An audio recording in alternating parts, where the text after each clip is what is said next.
这是何等吃法？就这么烧？这等焦黑之物也能入口？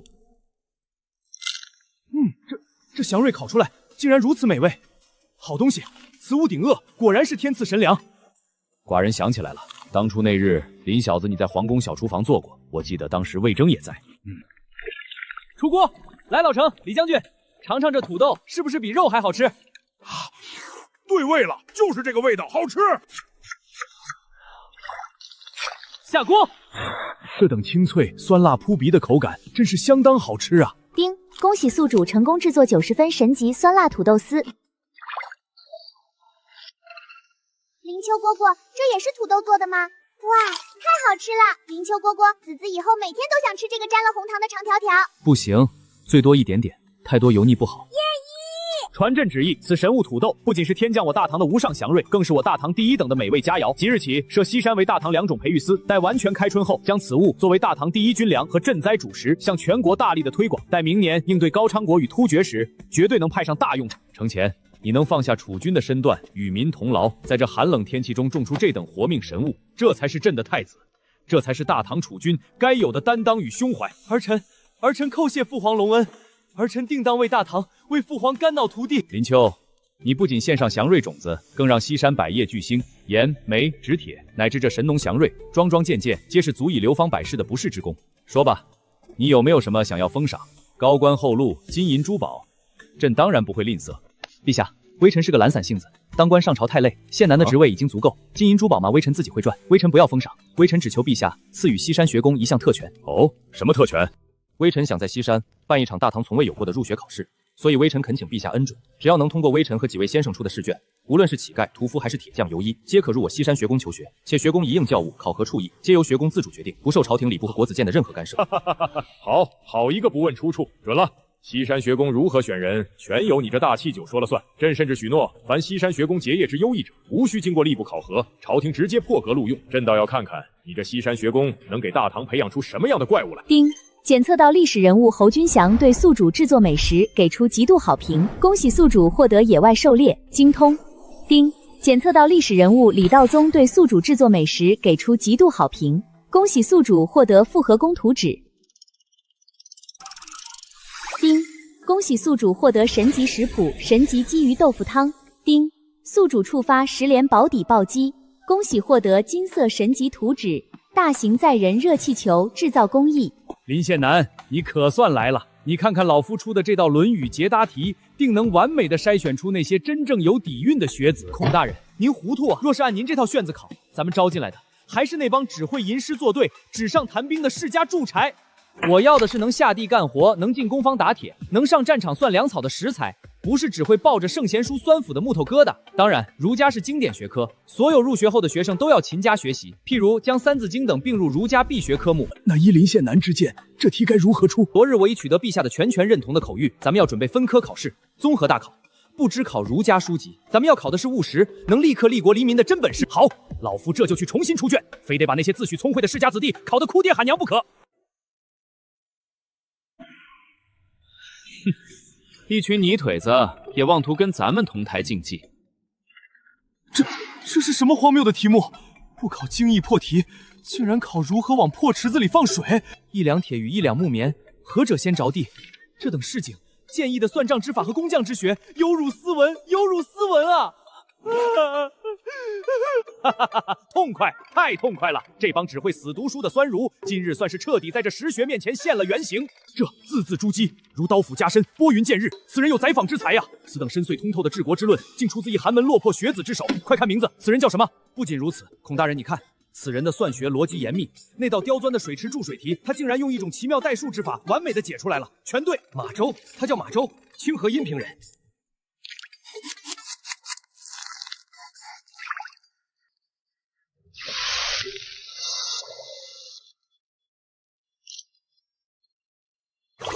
这才是人间至味。各位先生，阅卷耗费心神，歇会儿，喝口汤补补脑子。顺便等你们喝完这碗汤，我带诸位去看看什么才叫真正的格物致知。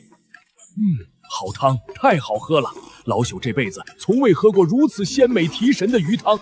马周，大唐贞观名臣，从寒门一路做到宰相，果然是你。球搞定了，出来看神迹！诸位先生，鱼汤也喝了，试卷也批得差不多了，诸位先请。且看林秋带你们去天上看看真正的大唐江山。去天上？这林献殿莫不是喝了假酒，开始说胡话了？烟火！这是何等妖物！孔大儒且上天一试。林献南，人岂能无翼而飞？你这是要作甚？孔大人，这就是个大号孔绳灯而已。不可，万万不可！老夫宁死不从啊！救命啊！老夫要归天了！孔老、王老，睁眼看看，你们教化了一辈子的大唐，这就是苍天俯视众生的视角吗？这人生于天地之间，竟是如此的微不足道！哎呀！林秋哥哥，子儿也想飞，子儿想去摸摸月亮。月亮是不可能了，不过林秋哥哥可以带你上天。嘤，为什么我也要上天？不知道什么时候开始，自己的力气都有些媲美项羽了。这绝对是整个大唐古往今来最奢华、最浪漫，也最温馨的带娃游玩体验了。孔大人、王老先生，趁热喝口粥压压惊。你个臭小子，等我缓过来打死你！好粥，这等温润暖胃的粥，简直是绝妙的安神良药啊！好好吃耶！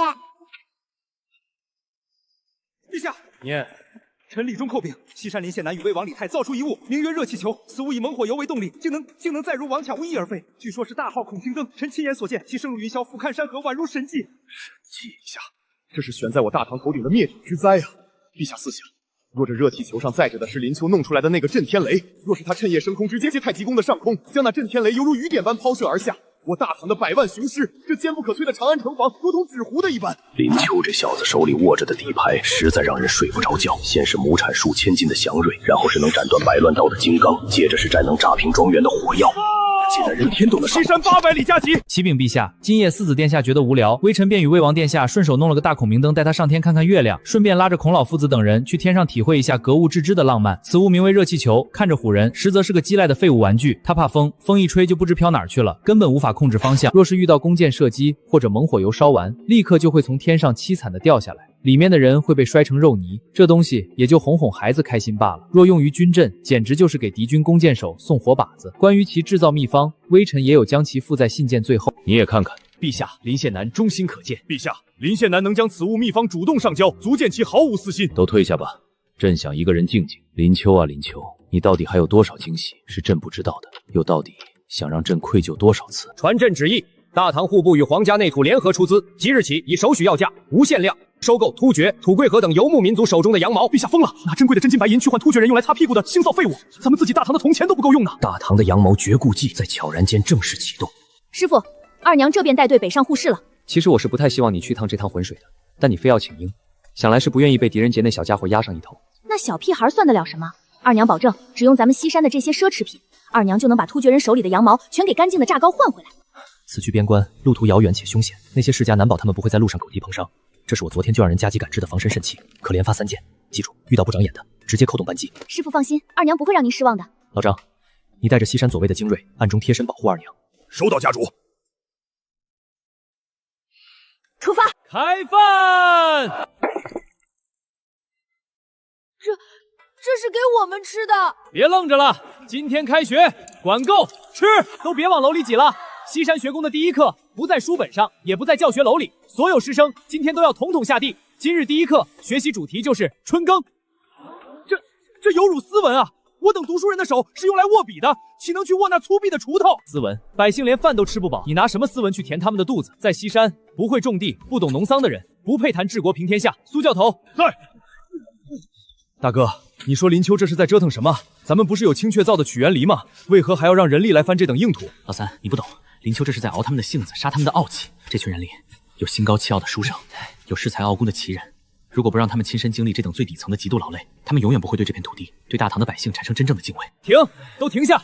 看看你们翻的这几亩地，连土块都没敲碎，这等粗劣的手艺，若是种下种子，能有几分收成？老铁头，把咱们西山的真家伙拉出来，给这帮没见过世面的书生开开眼。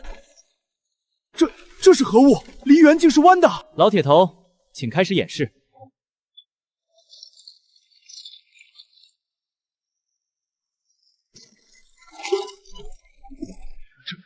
这等神器，哇！看清楚了吗？在西山，我们不勘谈仁义。现在，所有人听令，这是陛下看中亩产恐怖的祥瑞土豆，还有高产的红薯主苗。刚才翻好的地，所有人以10人为一甲，按照我教的间距和深度开始切块，拌草木菌，下种覆土，这才是你们在西山学宫真正的修行。诸位，填种完了，现在咱们该谈谈正事了。我宣布，西山学宫开始选课，成才之前要先做人，要懂算账，不做傻瓜。在这里，除了孔大人的儒学和王老先生的算学是必修课，至于其他的学问，全凭你们自己的兴趣和喜好选修。你们可以去李泰的工坊学打铁造车，可以去狄志逊大人那里学刑侦律法、惩恶扬善，也可以跟着孙道长学救死扶伤、悬壶济世。在西山，没有万般皆下品，只要是能强国富民的真本事，皆为大道。昨夜你们有人看到了载人飞天，今日你们有人也许看到了水流能带动几百斤的重一个砸碎石头，又亲眼看到了取原离的神迹。你们都以为这是仙家法术，我告诉你们，这世上没有神仙，也没有什么障眼法，有的只是格物致知的物理法则。动滑轮用1半的力气便拉起双倍的重物，这叫力矩的转换。如果你们用心去观察，咱们西山的房屋搭建上就有百姓在用，热空气膨胀，密度变小，产生向上的浮力，足以挑起巨大的气囊，这叫热胀冷缩的浮力原理。我多年来无法突破的击阔瓶颈，在这一刻豁然开朗。小弟大人，这几天城南的一个废弃大院有些反常哦，每天中午他们都会准时的订30份咱们西山最贵的神级红烧肉套餐盲盒，而且送餐的兄弟说，每次送饭只让咱们把沉重的温猪料放在墙缝根，然后顺着门缝快速的塞出一串足色的铜钱买月票，连找零都不要。城南废宅，30个能吃大肉的壮汉还不露面，事出反常必有妖。这等做派绝不是普通的富商来长安避嫌。走，老许头，今天中午吾亲自去给这群大主宾送餐。西山闪送，老板，您的30份盲盒到了，出来拿一下。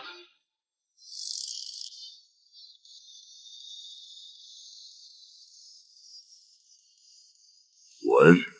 多谢客官。老许头，立刻飞鸽传书回西山，告诉师傅和太子殿下，这里面根本不是什么世家反贼余孽。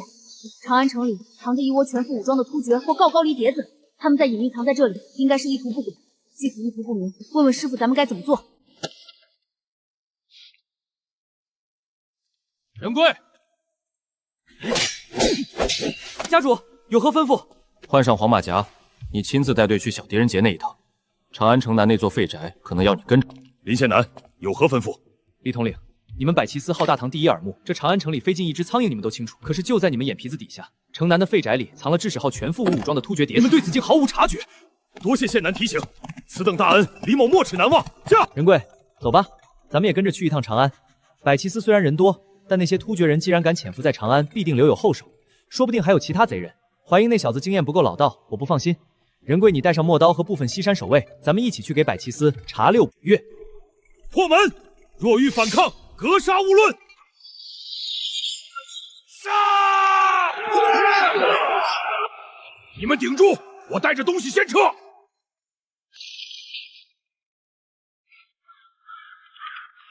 小狄大人，咱们在这鬼地方蹲了半个时辰了，那城南的废宅离这儿少说也有5、6里地，那些突厥人就算长了翅膀，也飞不到这儿来吧？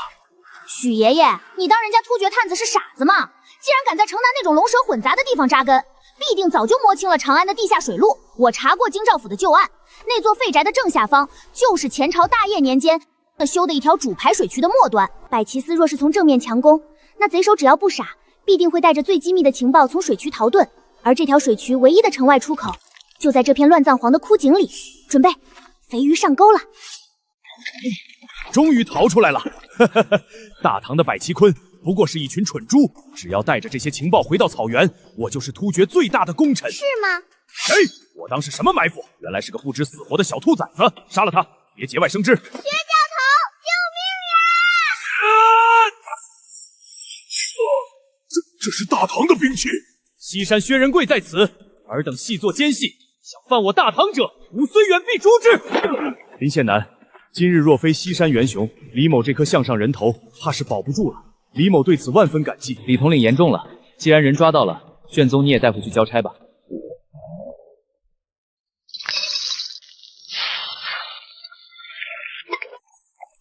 开动了！太好吃了，师傅，这肉简直绝了！我宣布是继红烧肉外，我第2爱吃的菜了。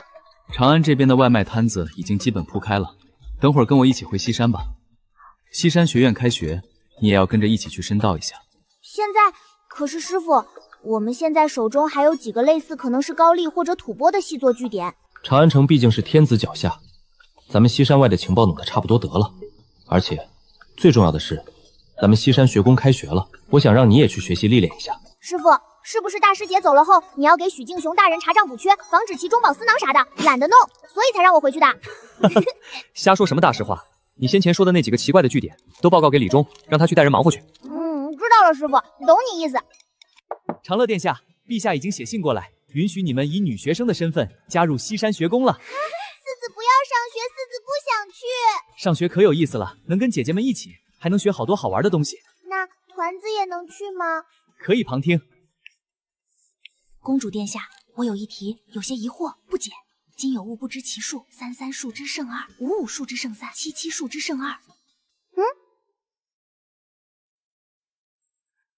呀，这么简单的问题，用林秋蝈蝈教过我的未知数方程，一眼就看出来了呢。师傅误我啊，他老人家藏私了吗？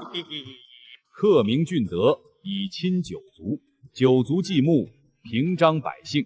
黄姐，那本少奶奶9次出逃和西厢记，我前些天已经让人偷偷拿去印住储了。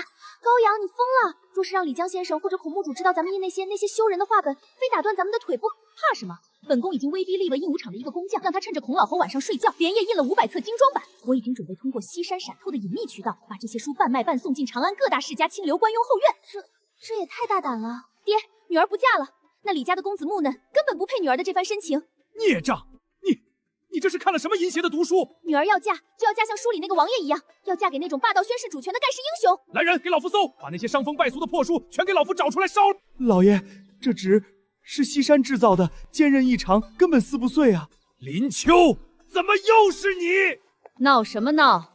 打扰本夫人看书。老爷又晕了，快来人呐！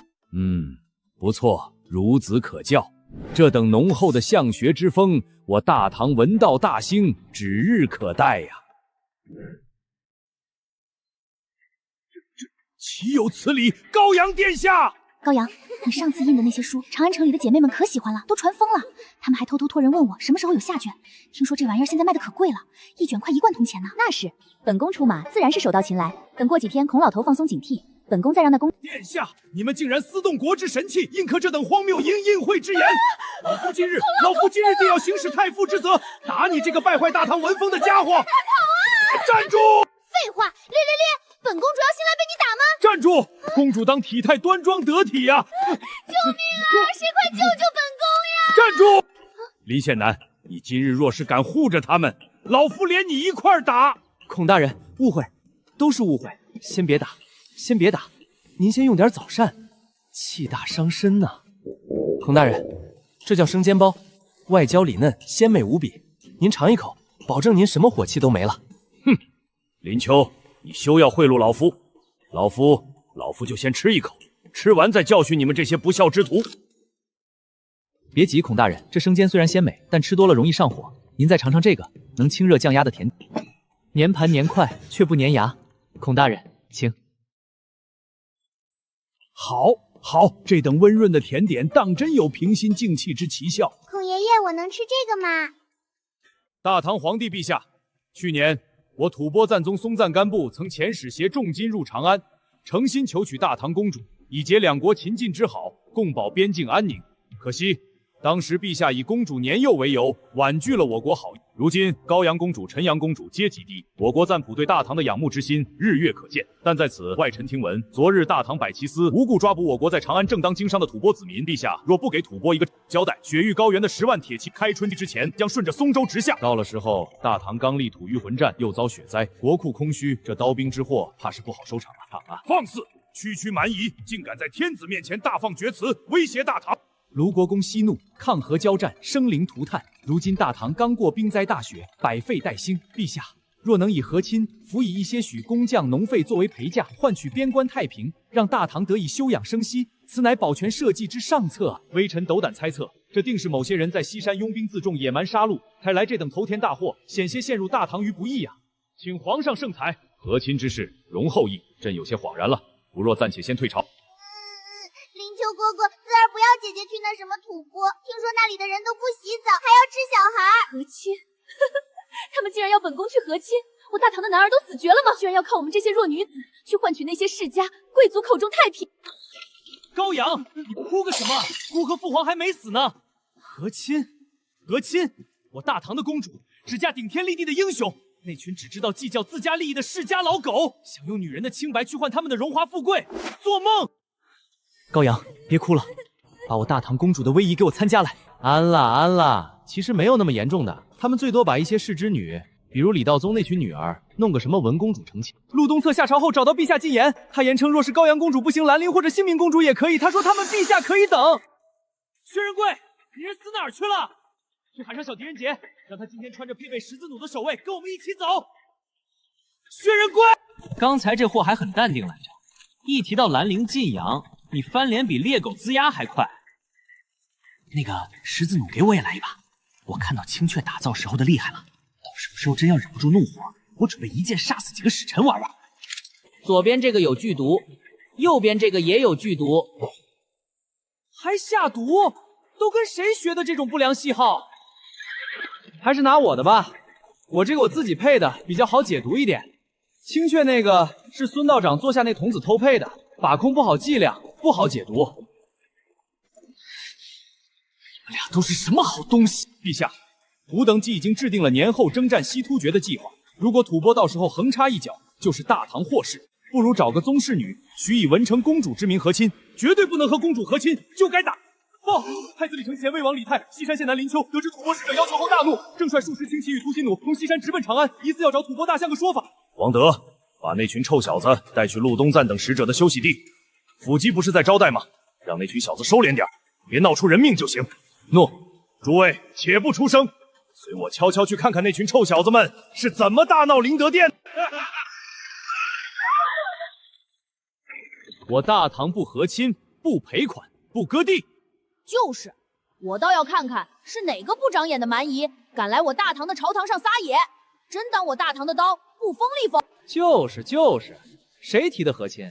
回家让你家女儿来和，我绝对上书陛下力挺，将她赐为宗室女。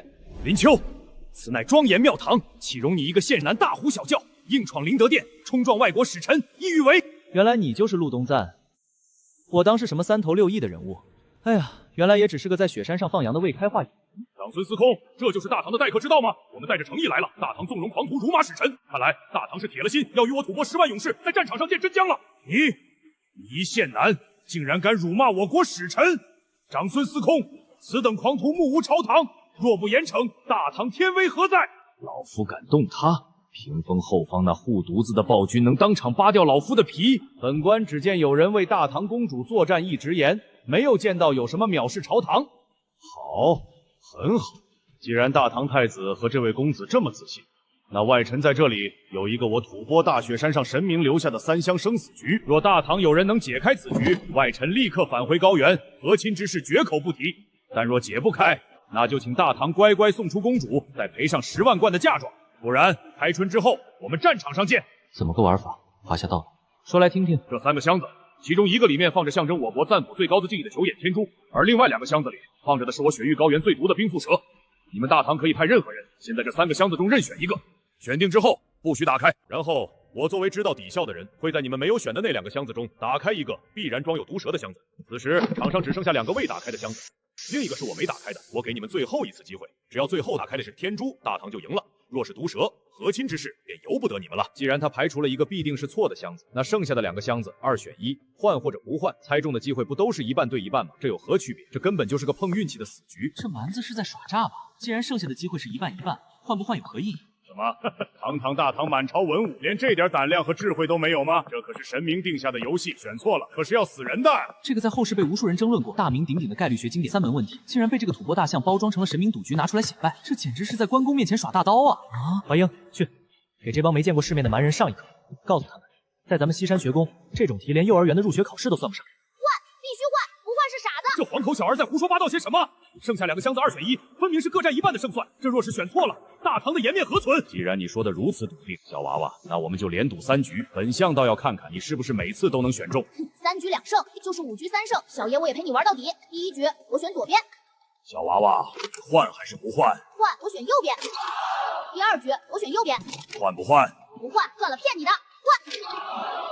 第3局我选左边，换不换？换右边。输得彻彻底底。怪物，大唐的人全都是怪物，连个5岁小孩都这等厉害。滚！若是全都似他，我吐蕃今后……师傅，我没给你丢人吧？刚那局不算，在草原的战场上，能决定一切归属的只有刀剑和鲜血，谁敢与我一战？蛮夷找死！人贵且退下，杀鸡焉用牛刀。青雀，你上。林秋，你疯了！青雀连只鸡都没杀过，你让他去跟这等凶人搏斗？实在不行，我陪着你一起上呗。好你个林秋，算你狠！风紧扯腰，青雀快跑！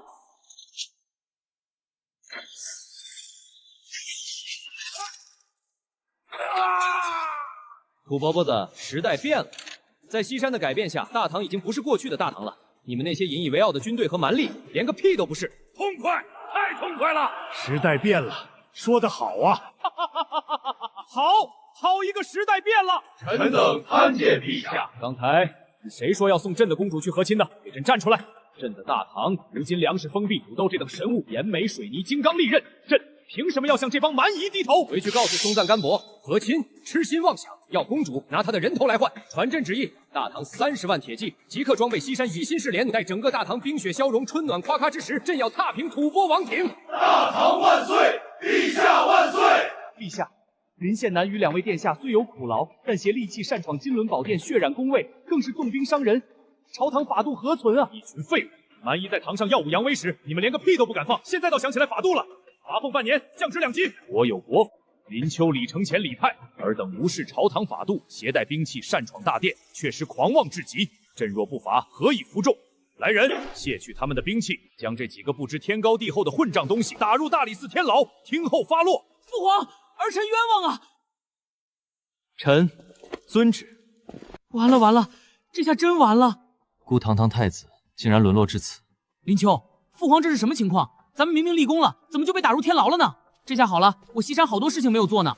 我还打算仔细研究一下你昨日交给我的那个所谓滑轨设施，那个很有意思。慌什么？你们2个猪脑子，看不出陛下这是在保护咱们，顺便演戏给世家看吗？陛下他们最近绝对有大酒做了，怕我们几个坏事罢了。西山那堆破事儿我都操心死了，每天不是算账就是画图纸，正好在这里多几天清闲。操心？你这个甩手大掌柜，事情不是武余做，就是许敬宗做，再后来都是小狄仁杰和我们去做。你每天带着世子兰陵等人到处游山玩水。就是，你还把那什么大鹏恒温技术一股脑溜给姑，弄得姑最近头都大了。林献南，2位殿下受紧了，陛下交代了，委屈3位在这住2天，3位千万别饿瘦了，有什么需求直接说。这点东西是陛下特意吩咐小人点的西山外卖来着。这是父皇，这是……陛下的意思很明确，好好坐牢，别闹，好吃好喝伺候着，等外面的戏演完了，咱们就出去。这牢做的比我在宫里还舒坦。敬父皇的良苦用心，敬大理寺天牢。承乾、青丘，反正陛下只是在世家面前做做样子，估摸最多2天就会下旨放咱们出去。咱们待在这儿也是浪费时间。走，咱们越狱去。林秋，你疯了！这可是皇家天牢，擅自逃脱罪加1等啊！有何不敢？反正父皇也知道咱们不是真犯人，咱们悄悄溜出去。待在西山好久了，姑都许久没有逛过皇宫了。老大，太子殿下他们貌似越狱了。哎呀，今日这酒真带劲儿。人之初，性本善。哎呦，我肚子疼，我要去茅房。这大唐的越狱未免也太草率了吧？这哪里是越狱，分明是 VIP 专属的免安检通道啊！大哥，林秋，咱们去御膳房弄点贡酒吧。听说父皇新得了一批高窗的葡萄酒。母后，娘娘，您怎么知道我们会来这儿？天牢内情况，本宫自然不知。是你那位小徒弟狄仁杰，他派人送食材后，敏锐猜到你们几个混世嬷嬷可能会越狱，于是本宫便收到了消息。叛徒特务！行了，外头风大，都随本宫去立正殿吧。跪下。皇后娘娘，都是太子殿下和青雀殿下的主意，微臣是无辜的呀。承乾，本宫看你是去西山跑了一趟，性子野了，胆子也肥了。堂堂大唐储君，竟然把天牢当成自家的后花园，想进就进，想出就出，还敢伙同他们越狱！你这般跳脱轻浮，毫无敬畏之心，视国法如儿戏，日后如何能承担起这大唐江山社稷？母后息怒，儿臣知错了，儿臣只是一时糊涂。一时糊涂，滚去偏殿，把贞观正默和宫廷礼遇给本宫抄写100遍，不抄完不许踏出立正宫半步。从明日起，你给本宫重新学规矩。还有你青雀，你那脑子里装的都是江湖吗？你真是奇蠢如猪。林秋随便一撺掇，你竟然敢拿这个没上过战场、不知底细的暗器去跟吐蕃第一勇士玩命！你是个亲王，是千金之躯，你若是有个3长2短，你让本宫和陛下怎么办？你真是气死我了！母后息怒，那十字连弩威力惊人，那吐蕃蛮子连儿臣一脚都没碰到就趴下了。少跟本宫来这套！不管兵器多厉害，千金之子坐不垂堂的道理你不懂吗？你也给本宫滚去和程前一起学规矩。什么时候学会了什么叫君子不立危墙之下？什么时候再回西山搞你那些活？林宪南，赐座。谢娘娘。林宪南，本宫听说你让那个14岁的女弟子，据说叫什么5家二娘，亲自带队去了北方边关护市，甚至连那所谓的羊毛绝户记和庞大的商队，也是她在全权操盘。回娘娘，二娘虽然年幼，但心思缜密，且在商业筹划上有着惊人的天赋。西山相关产业交于她打理，微臣很放心。这小丫头有本宫当年的几分影子，是个厉害也有野心的角色。听说容貌出众，若不是你将其收为弟子，我真说不定会在为陛下收秀女时招她入宫。西山产业交在你们师徒手里，本宫放心。你是个绝顶聪明之人，陛下之所以把你们关进天牢，甚至本宫连夜将你们抓回立正殿，绝不仅仅是为了做戏给世家看，陛下是在清场，也是在隐秘的保护你们。保护我们？娘娘，世家门阀们难道在这长安城里还有谁敢嚣张到刺杀太子和亲王？100年王朝，1000年世家。林秋，你真以为大唐真正的阻力只是那些在朝堂上跳脚的世家官员吗？真正隐藏在大唐机体深处的并峙有许多，有些纳税不服役，却占据着天下30%高于的良田；有些用所谓的信仰吸食着大唐国库的血肉。陛下欲对西突厥、高庄等西域诸国用兵，彻底打通丝绸之路，将西域的版图纳入大唐的掌控之中。但场浩大的灭国之战需要恐怖的钱粮支撑。世家的底蕴已经被咱们压榨许多，国库虽然有了土豆，但军费依然是一个天文数字，所以攘外必先安内。世家的钱已经不够填西域的窟窿了，陛下准备对佛道两教举起屠刀了，所以这几天老老实实待在宫里，外面的事交给陛下。大唐初年，佛道两教势力盘根错节，拥有无数狂热信徒和武僧道兵。一旦朝廷强行派兵抄家灭门，那些被逼入绝境的寺庙道观必定会掀起一场席卷天下的内乱。娘娘不可！林宪凡，你莫非要替那些吸食大唐血肉的蛀虫求情？微臣绝无此意，微臣只是觉得杀人乃是下乘，诛心间搜刮才是上乘。若是强时动刀，大唐必生内耗。哦，微臣有一计，不用调动一兵一卒，便可让他们乖乖把钱粮和土地吐出来，甚至还能为大唐的基建和西征提供无数免费的劳力。你有何妙计？娘娘，微臣有3策。第一步，度牒考试制，朝廷宣布所有和尚道士必熏虫考取官方发放的度牒，无度牒者视为流氓黑户，强制还俗充军。而这度牒考的内容不考四书五经，也不考经文佛法，考什么？只考我西山出的算术出钱和大唐防疫指南。若是连加减乘除都不会，连喝开水能防瘟疫都不懂，有何资格普度众生？考不过的，全部打发去修路种土豆。第二步，香火力尽税，寺庙道观的田产按阶梯收税，占地越多，税率越高，逼他们主动吐出土地。同时，所有金身佛像、大型铜钟必须依法登记造册，严禁私自铸造，违者抄家。朝廷可借机将民间的铜铁合法收归国库，铸造兵器。第三步，科学破迷信，利用西山的玻璃、火药和医学等知识，在长安城公开戳穿一些假道士神棍呼风唤雨、符水治病的把戏，彻底摧毁佛道两方的禁徒基础。没了禁徒的盲目供奉，他们就是没牙的老虎。好一个双轨阉割术，此计甚妙，本宫这就去禀明陛下。不过这改革的刀虽然钝，但割起肉来依然会疼。玄奘和袁天头今都在你西山，你要如何让他们乖乖就范？微臣这就连夜赶回西山，去做这个得罪人的恶人。林秋蝈蝈，你终于回来啦！你跟青雀蝈蝈去了皇宫那么久，四子还以为你被父皇留在长安不管四子了呢。听说你跟程前和青琪被当朝打入天牢，给我们都吓了一大跳。看来是消息有误。消息为误，我和程前和青底是从天牢越狱出来的。林秋蝈蝈怎么会不要四子呢？蝈蝈在长安可是给四子带了好东西回来的。不过蝈蝈现在有非常重要的大事要办，四子殿下快和姐姐们回屋睡觉，明天早上我给你做全天下最好吃的早膳。怀英在。怀英，你亲自去把玄奘法师和袁天罡、李纯云2位统统给我叫到这里，就说本县男有要事相商。2位国师，玄奘大师，陛下西征在即，国库空虚，你们两教占据了天下30%高于之地，藏匿了100万不纳税的信徒和人口，大唐的屠刀已经悬在你们的头顶了。这是我为你们争取来的唯一活路，交出土地、人口，接受度牒考核，登记所有金身法器。签了这份契约，你们还是大唐受人敬仰的高僧和姑师；不签，明天一早开始，陛下就会立刻拿天下的许多寺庙和道观开刀。林施主，你这等严苛的考核与重税，是要断了我佛门的香火传承啊！我佛门信徒遍布天下，若是强推此法，必会引着信众群情激愤，天下大乱。林宪南，我道门自大唐开国以来，立过无数汗马功劳，你这般落井下石、釜底抽薪的毒计，简直是欺人太甚！你就不怕遭天谴吗？老道就算拼了这条命，也绝不在这份契约上签。对，我道家讲究顺应天道，岂能受你这等粗鄙算学和医理的考核侮辱？天意、神明、信徒。袁道长、李道长，你们道家炼丹求仙千年，可曾炼出过如此恐怖的钢铁洪流？大唐的江山，大唐的盛世，是靠这炉子里的铁水浇筑出来的，不是靠你们那些虚无缥缈的神仙保佑出来的。玄奘大师，你口口声声说普度众生、慈悲为怀，你且透过这镜片，去看看那病患伤口上密密麻麻的微虫。你们就算念1万遍《金刚经》，敲破了木鱼，能超度这些夺走千万大唐百姓性命的疫病之源吗？孙思邈道长用我西山提纯的青霉素，一滴便可杀尽千万病菌，将濒死的烙兵从鬼门关拉回来，这才是真正的救死扶伤，这才是真正的普众生。神仙救不了大唐饥荒，佛祖也挡不住边患铁骑，只有我西山的土豆、高炉、霍药和石穴才能。陛下需要钱粮打通丝绸之路，大唐需要资源去开创万世太平。你们若是不想被历史的车轮碾成鸡肺，不想让无数信徒为你们的固执陪葬，就乖乖的签下这份契约，这是你们的信仰，也是你们唯一能活下去，甚至融入大唐未来的路。阿弥陀佛。3位大师辛苦了，夜深寒重，我去做碗热汤，给大家暖暖胃吧。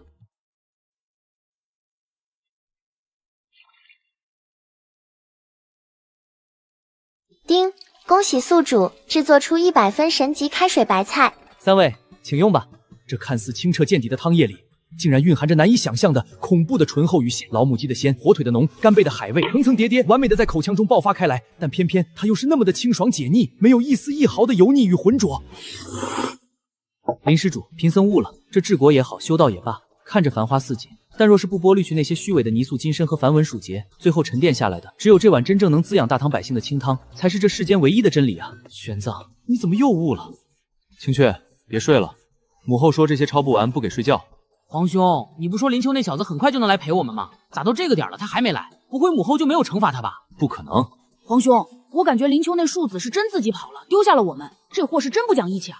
青雀，为兄是不会放过他的。你等我抄完，明天姑就带几本拓本回西山，就说母后让他抄写的，让他也尝尝抄书的滋味。快点出来呀！殿下们，这一大早的，这是要作甚？林凤玉，今日天气如此好，我们姐妹几个在屋里闷得慌。听说西山后头有一大片竹林和向阳的草坡，此时想必野菜和春笋都长出来了。我们在宫里从未体会过寻常百姓家踏青采摘的乐趣，不知林凤玉可否做个向导？就是，成天待在这院子看孔老头那张臭脸，不就是看印了几本书吗？天天说的本宫都要发霉了，快带我们去。行，既然大家都有兴致，今天早课就免了。走，本县男带你们去见识见识什么叫大唐农家乐。哇，这就是春笋吗？好可爱呀！四子，让开点，看本宫的。哎呀，高阳你慢点儿，这等仙物都被你糟蹋了。团子，那个是四子要给林秋蝈蝈做菜的，你不许偷吃。师傅，这西山真是一个神奇的地方，能让金枝玉叶放下身段挖野菜，能让大儒放下戒阵学算术。您这格物致知的道，比孔孟之道还要厉害。少拍马屁，别以为亏虚为师就不用干活了。咱们去河边看看能不能摸几条鲫鱼上来。林秋，接母后懿旨。林秋，你丢下我们兄弟俩自己跑回来，这笔账今天得好好算算。等，那是什么？母后说了，你在天牢越狱，虽然是从犯，但也得罚。这是贞观政治和宫廷礼仪的抄写本，一共100遍，姑和亲姑各抄了50遍，这份是你的。你们两个抄了3天的东西，让我一个人抄1遍。我们抄的是原件，你抄的是拓本。母后说了，这叫连坐。林秋蝈蝈也要罚抄书了吗？四子可以帮你写几个字。哎呀，咱们无所不能的林大气质，今天也要体会一下被夫子打板子的滋味了。哦，长孙皇后的懿旨。2位殿下，演戏也得演全套啊。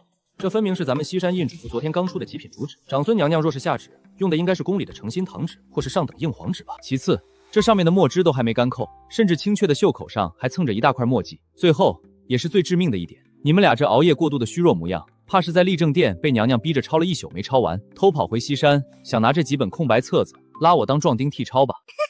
太子蝈蝈和青雀蝈蝈好笨呀，被林秋蝈蝈识破了。就是自己受罚还想拉林秋下水，你俩真是丢尽了皇家的脸面。你胡说！今天太子殿下负责洗笋剥荠菜，魏王殿下负责劈柴烧火，你们俩要是干不完，今天中午的江南第一鲜，你们就只能站在门外闻味儿了。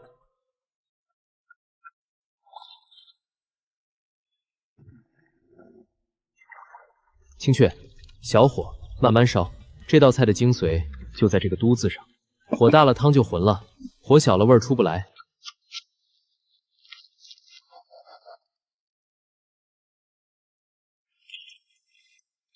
好香啊，林秋，这汤到底放了什么食材？怎么能鲜成这样？比皇宫中炖的鸡汤还要浓香100倍啊！我的老天爷！开饭！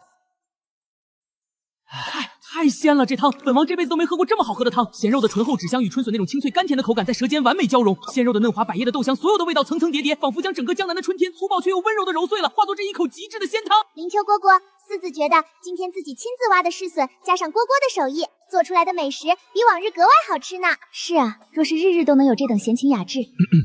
刚刚光顾着吃，差点忘记正事了。娘娘的信是道佛两家的事情。道佛两家怎么了？母后传来消息说，世家余孽还有那些保守派大儒，他们要求在半月后即将举行的科举春闱中严查考生的籍迹和所学渊源。他们的目的只有一个，全面封杀所有在西山学宫学子，剥夺他们的科考资格。凭什么？咱们学的是能修路筑坝、能计算国库钱粮的真本事，凭什么不让咱们参加科考？世家这是要把咱们往绝路上逼。若是不能考取功名，光宗耀祖，难道真要回乡下当一辈子泥瓦匠吗？慌什么？天塌下来有本气酒给你们顶着。他们不让咱们考师傅精义，那咱们就不考。咱们学的是格物致知，是算术刑侦，谁稀罕去跟他们比？太子殿下和翼王殿下都准备联名我西山学宫全体师生上书陛下，既然世家把持着明经科，那咱们就让朝廷改制，让天下人看看，到底是他们那些只会写酸诗的能治国，还是我西山这群懂水利、懂钱粮的实善家能强邦。祭酒威武，吾等愿誓死追随祭酒，以实学叩开朝堂大门。民算科、民法科，西山必胜。诸位，距离春闱还有半月，你们给我死磕算学和律法。1周后，本祭酒将在西山为所有即将复考的西山学子办一场大唐绝无仅有的壮行大宴，敬咱们西山学子一飞冲天，金榜题名。李克殿下，吃饱了的话，跟我去后山溜达溜达呗。我打算给你安排个有技术含量，能让你深刻体会民间疾苦的实战课。有事找我，林先生尽管吩咐。李克既然来了西山，便不怕吃苦。好气魄，走着。林秋，难道你说的实学就是让我来养猪？大唐的豚肉为何腥臊难以下咽？因为他们体内有股浊气散不出去。只要在他们小的时候把那碍事的东西割了，这猪变成小太监后，不仅性情温顺，长得膘肥体壮，而且肉质肥美，绝对没有一丝一毫的腥臊味。林秋，你让我堂堂皇子来学这种下三滥的阉割之术？老张，带2个人去抓一头小公猪过来按住。是。老三，睁大眼睛看好了，什么叫快、准、狠的艺术？大哥，林秋这手艺，他以前要是进了宫当净身房的管事，怕是早就混成内侍司大总管了吧？妙有，精妙绝伦啊！你刚才下刀的准头，那避开主要血脉瞬间止血的法子，这可是能保命的绝技。再看那边，再看那边，那在宫棚的另一侧，女工们正用熟练的手法使用着木纺车，将一件件羊毛衫制造、打包、分装。看到了吗，李克？你读了10几年的圣贤书，总想着以德服人，以仁义教化天下。但你看看这些百姓，如果连肚子都填不饱，连冬天御寒的衣服都没有，他们拿什么去听你的大道理？阉猪是为了让百姓能吃上便宜没有骚味的肉，他们在漫长的冬天里不至于饿死。这些被世家权贵和酸腐文人视为粗鄙的建议，才是真正撑起大唐这座巍峨宫殿，让百姓安居乐业的坚实基石啊！谢林秋先生教诲，学生李克受教了。被父皇赶到西山这些天，又是弄水泥，又是阉猪的，感觉如何？皇兄，臣弟以前在深宫之中，只知捧着《论语》上书高谈阔论，自以为懂得了治国平天下的治理。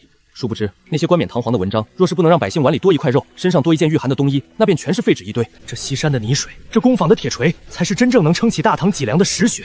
皇兄，我悟了。什么悟不悟的？李库你在正好。李张先生有些身体吃不消，今天我就正式给你安排个差事。咱们西山学院现在3教9流龙蛇混杂，孔老先生管算学，小狄仁杰和许敬忠等人管后勤。但这些学子和奇人异士个个心高气傲，若是没人镇着，迟早要出乱子。从今天起，你就是西山学宫的纪律督导，不管是谁，只要谁敢犯了学宫的规矩，不按时上课，不认真做工，你都给我狠狠的抽。学生领命，定不辱没先生威名。儿臣李承乾恳请今年春闱大考，除传统的明经进士科外，增设明算科、明法科以及明工科。此外，儿臣恳请父皇废除考生必须由明士大儒举荐的旧制陈科。凡我大唐子民，无论出身寒门还是工匠市井，皆可自由报考这3门新科，以才取士。荒谬！简直是滑天下之大康，科举乃国之伦才大战，考的当是圣人之言，选的是能教化万民的正统儒生。算学百工，皆是市井店役奇迹徐化的小道。若让这些满身铜臭、不识经义的泥腿子登堂入室，大唐朝堂岂不是要沦为公坊作坊？臣等附议，太子殿下定是被西山那个林秋蛊惑了心智。若朝廷一意孤行，天下读书人必将心寒。这朝堂之上，谁还愿意与那些打铁算账的粗鄙之徒同朝为官？有辱斯文，奇迹于术。睁开狗眼看看这是什么！西山学宫的学子用他们所谓的剑意小道，仅花了半天时间就算出来的大唐各州县去年的钱粮损耗和修路土方，而你们户部算了1个多月都没算清，甚至还给朕算出了10几万贯的糊涂亏空，这就是给你们治国的本事。许元梨、4轮重卡马车、蜂窝煤，甚至那以毒矿盐化为食盐，哪一样是你们这群背4书5经背出来的？大唐要强盛，要威震四夷，靠的不是你们整天在朝堂上吟风弄月、党同伐异，靠的是能修河筑坝、能打铁造枪、能让天下百姓吃饱穿暖的实干家。传朕旨意，今年春闱增开算学、律法、格物3科，不问出身，不需明题举荐，只看真才实学。谁若再敢以辞职罢考相要挟，阻挠大唐强盛，朕成全他，立刻给朕滚出这太极殿。县南，城里几家最大的佛寺和道观突然闹出了不少动静。西市的普光寺说他们大殿里的佛像夜里流了血泪，城南的清虚观那棵枯死100年的老槐树竟然在半夜凭空燃起了幽蓝色的鬼火。还有个叫法空的高僧，当街将手伸进滚开的油锅里捞铜钱，身上毫发无损。他们借机煽动百姓，说朝廷推行什么算学百工的新科举，继而触怒了上苍。他们还说我西山学问是要挟将士，要遭天谴的。那些普通百姓本就信神信佛，现在被他们这么一吓唬，人心惶惶。甚至有流言说长安百姓要一起来砸了咱们西山学官。佛像流血泪，枯木生鬼火，下油锅捞钱，好老套的一些道佛把戏。这些玩意儿在后世都被揭秘烂了，也就在如今的大唐能糊弄没有开智的百姓了。道佛两家果然不甘心就此上交如此巨大利益，玄奘大师的信誉可以保证。至于袁天罡和李淳风是怎么跟道门商量的，就不知道了。用大量免税田产和隐秘人口的信徒们来反抗，那就要做好被西山和李二无情反扑的准备。谢南，这事儿不简单，大唐的佛道两家势力盘根错节，若是他们真的用神明煽动起民变，就算是陛下，恐怕也难以直接派大军去镇压屠寺杀僧，否则会动摇国。屠寺杀僧，那太粗暴了，也不符合咱们西山学宫讲科学、讲道理的宗旨。对付这种装神弄鬼的把戏，最好的办法就是把他们那层神秘的面纱撕下来，按在地上狠狠的摩擦。李库，喊狄仁杰一起过来一趟，来活了。先生，有何吩咐？长安城里有几个秃驴和老道在装神弄鬼，想砸咱们西山的招牌。华英，你不是一直嚷嚷着在西山无趣，想办大事吗？今天师傅交给你个任务。师傅放心，这等拆穿障眼法的小事，简直就是为徒儿量身定做的。李克，你带100名左武卫精锐保护淮阴进城。既然陛下把你交给我，我僭越一下，便随手使唤你了。今天不用讲什么仁义道德，去告诉长安城的百姓，道佛两家在耍些什么猴把戏。学生领命，今日定将他们现出原形。善恶有报，天道轮回。近日朝堂推行那西山妖学，重用剑义工匠，此乃逆天而行，佛像流血，便是上苍之怒。今日贫僧便以这肉体凡胎入这滚沸油锅捞取铜钱，以正佛法之无边，以警醒世人，切莫被那西山妖孽蛊惑。神迹，真的是神迹啊！佛祖保佑，西山之学定是妖法，会遭天谴的。西山妖人们还要祸害我大唐贫寒学子，这简直不能忍！对，不能忍！阿弥陀佛，这位小施主，此乃佛门禁地，你带着军族强闯，可是要触怒佛祖的。佛祖，小大人不要！连根毛毛都没伤到。这怎么可能？诸位，这锅里装的根本不是什么油，它在锅底倒了大量的陈醋，醋的沸点比油要低得多，火一烧，醋先沸腾了，看着像是油锅滚开了，其实上面的油温根本不高，只要手伸得快，这温度连烫破层皮都做不到，这是很浅显的化学知识，不是什么佛法。你个黄口小儿，休要胡说八道！我佛慈悲，那城西普光寺的佛像流血泪，城南道观的枯木生鬼火，难道也是假的吗？不见棺材不掉泪。既然你们要看神迹，那本王今天就让你们看看大唐真正的实学神迹。你们说佛像流血泪是上天警示，那不过是有人在佛像上偷偷涂了姜黄汁，然后用草木灰水浇上去罢了。林宪南说这叫什么酸碱变色粉，有时候生活中也会见到。至于你们说道观枯木生幽蓝鬼火是天谴，林秋说这玩意儿叫白磷，只要温度够了，它自己就会烧起来。他们勾结世家，想毁了能让咱们吃饱饭的西山学宫。骗子，这都是骗子！痛快，痛快，痛快！第一，颁布杜嘴清查令，所有僧尼道士必须重新考核大唐律法与基础算学，不合格者一律强制还俗。第二，推行4贯田产核算口，清查隐匿米都不能少。第三，将那些被这个查神弄神弄鬼脸切和尚假道士全数发配去长安周边修水利路，以赎其罪。干得不错，不过淮阴还要多加磨练。李克，你也别骄傲，继续去盯紧学宫里那帮勋贵的纪律，谁敢套课，照打不误。尤其是程楚灭和尉迟宝林那两货，天天套课去狩猎啥的。学生领命。对了，你自己的学业也不能落下。孙道长，你们这眼睛一到晚上就又不好使了。老道这是犯了雀目之疾，正是一到夜晚或者光线暗处，双眼便如覆白翼，视物不清。历代医书对此业无良策，不过我已经对于治疗此症有些许感悟，正在逐步完善尝试中。什么绝症？不就是肚子里缺了点东西吗？孙道长，你们先坐着，今晚我亲自下厨，给你们治治这雀目。吃顿饭就能治好历代名医都束手无策的雀目？切，好香！这是什么香味儿？来，孙道长、老张头，趁热吃。好吃，过瘾啊！夜盲这个词形容的倒是通俗贴切。孙卓却我习惯叫它夜盲症，而是因为百姓平时连口肉都吃不上，体内缺乏一种名为维生素，也就是只有在动物肝脏、胡萝卜等特定食物中才有的精华之气。只要连续几日食用这猪肝、羊肝，配合西山种出的一些绿叶菜补充营养，这所谓的绝症便能不药而愈。林谢南，若是军中普及其食用动物肝，不错。大唐铁骑在夜间也能视物如白昼，若遇战事，夜袭敌营，我们的士兵如履平地，而敌人若是患有夜盲，便大多是瞎子。孙道长，这才是今晚真正的重头戏。士兵在战场上被刀剑砍伤，创口极大，大夫们只能撒点金疮药，然后用布死死勒，极易失血过多或伤口崩裂感染。这套外科缝合技术，配合可被人体吸收的羊肠线，能极大减少死亡率。羊肠线提纯技术我已经附在后面，道长您有空可以试试。林宪南，这1日之内，你先是给了老道治愈千万百姓夜盲的良方，又给了老道救扶伤的外科神技，这等恩德，老道无以为报啊！道长言重了，您老的千金药方才是真正的济世之作，这些东西不过是锦上添花罢了。天不早了，您老早点休息，明日再研究不迟。长安城最大的几家寺庙方丈和道观观主来到宫门外高声请罪，表示愿意全盘接受朝廷的度牒考核，并主动补齐所有寺庙道观的田产赋税。敲打的差不多了，若是逼得太紧，难免生出其他乱子。长安百姓几为他们惊吓愚弄，这股怨气总得找个出口发。他们愿意倾重各大寺庙和道观库房的钱财，联合举办一场史无前例的水陆法会，全当是为大唐新政祈福，更是给长安百姓赔罪。长安城今夜取消宵禁，金吾卫撤去各方访门的阻拦，将这场盛大的水陆法会当成元宵灯会般彻夜狂欢。西山全体师生都给我把手里的笔放下，科举在即，你们的努力我都看在眼里，但死读书是考不出好成绩的。我宣布，我向谢开恩，今夜长安城取消宵禁，举办盛大灯会和水陆法会，所有人进城去玩、去吃、去放松，全当是考前最后的狂欢。这是什么味道？好香啊！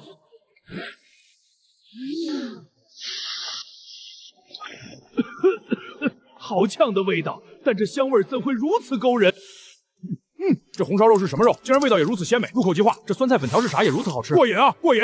此饭食堪称人间绝味。老夫活了50岁，头一次吃到这种美味。再给老夫来10份打包带走。要想多买，你可以去西山闪送订购，今日的现场美食全部限购1份，而且免费。别急，给我留1份红烧肉。那粉条和酸菜给我盛慢点，我出双倍价钱。先生，别急，我也想要吃。我乃是大唐王妃，谁踩我鞋子来？有辱斯文，有辱斯文啊！嘴上喊着有辱斯文，数你挤得最快。我怎么似乎听到李克的声音了？熊猫，你听错了吧？今天收摊了，想吃的话，明天西山闪送下单。师傅，今天这顿比在学宫里吃的还香。那是你抢来的，格外香。张校尉，你们夜里行幸，不用人搀扶了。殿下，多亏了县男，连吃了2天县男做的泡炒猪肝等美食后，10几年了，俺这眼睛没在夜里看清过东西，俺清清楚楚的看到了这满街的花灯，看到了大唐的繁华呀！哟，诸位快看，那不是西山学宫的泥腿子们吗？还真是西山那帮打铁算账的粗鄙之徒。怎么，若考奇迹一怪，我等甘拜下风。可今夜是长安诗会，你们西山学宫的人懂得什么叫平仄押韵，懂得什么叫风花雪月吗？尔等只知吟风弄月，不知民间疾苦。有胆子便在诗词上见真章。好马周，听说你是西山第一狂生，今日便让你见识见识世家的底蕴。华灯初上耀高空，曲水流波漾晚风。莫道长安星汉远，繁华尽在锦棚中。好诗，崔兄大采。火树千重彻夜明，长安不锁上元城。朱门淡饮杯中酒，谁念西山百炼胜？毫无灵气。今夜是赏灯的文会，你却在这里哭穷卖惨，真是大煞风景。若是科举只考诗词文章，连给本公子研墨都不配。就这，尔等自诩风雅，不若试着听听我这首：铁马冰车不夜关，西风吹冷峡中寒。若无断手边荒将，哪得长安看牡丹？我大唐男儿当以热血铸就这盛世繁华。若无边关志士的刀剑，若无西山工匠的铁锤，你们哪来的闲情逸逸在这望江楼上赏灯作诗？这位兄台好重的杀伐气，只可惜你怕是走错了地方。今夜乃是陛下特许的赏灯文会，你这首诗杀气腾腾，实在是大煞风景。说得对，西山的人是些沾满泥水和血腥的粗鄙武夫，满脑子都是打铁杀人。你们懂什么叫婉约？懂什么叫真正的意境吗？跟这群井底之蛙动什么刀子？不仅平白跌了份，还脏了你的刀。我来吧，既然他们想要婉约，想要意境，那我今日便教教他们什么叫真正的意境。你来？据我所知，你平日连4书5经都不咋背全，你真会作诗。那是我平日手镯藏锋罢了。东风夜放花千株，更吹落，星如雨。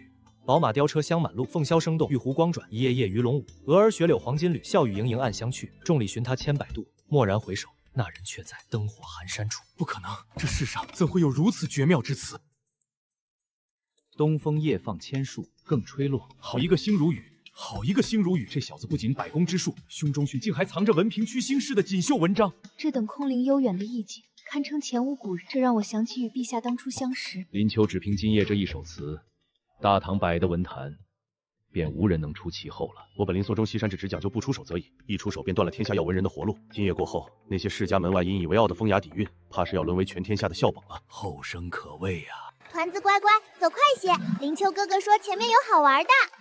孙爷爷不吃，孙爷爷给你四子你也少吃点，绑手太过甜腻，对身体不太好。当然，偶尔吃那么1-2次还是可以的。真的吗，孙爷爷？皇兄，这是我买的糖葫芦，你得付钱。皇兄，其实你吃的这里所有糖葫芦，我刚刚都悄悄舔过了，让你不付钱。请去！只要掳走那个小女孩，就能要挟那个姓林的交出西山的断钢之法和农作物种子等等。趁着前面人多，动手。得手后，立刻从水路撤离长安。团子打坏人！留活口！不要看看谁吃了雄心豹子胆！我投降！倭国人很好，李记，把人带下去，好好审。我倒要看看他们还有多少同道，背后还有谁在撑腰。学生领命。